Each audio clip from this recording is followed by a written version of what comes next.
Hi guys! Maglilinis ako ngayon ng aking mga silver at ituturo ko sa inyo kung paano. Papakita ko sa inyo yung itsura ng mga silver ko ngayon at mamaya makikita nyo kung paano na ang magiging resulta ng ating paglilinis ng ating mga silver. Hi guys! Are you interested in planting, craft making, DIYs, pets, travels, cooking, and healthy lifestyles? Don't forget to subscribe and click the bell button. Guys, ayan na sila. Mukhang mga dugyot na. So, itatry ko silang linisin at papakita ko sa inyo mamaya kung anong magiging itsura at paano yung procedure ng paglinis.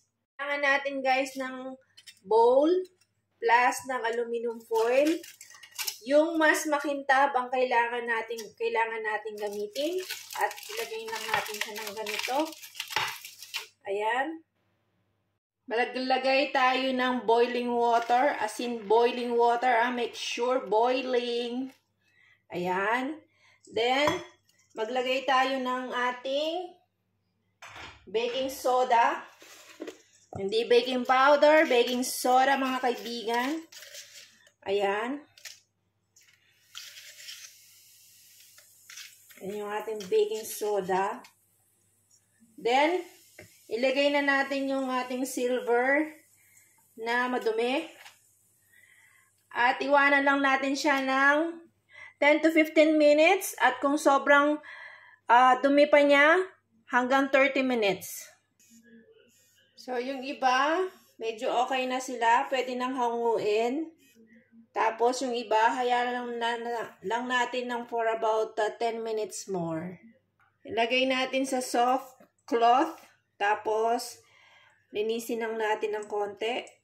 Ayan. Ganyan lang.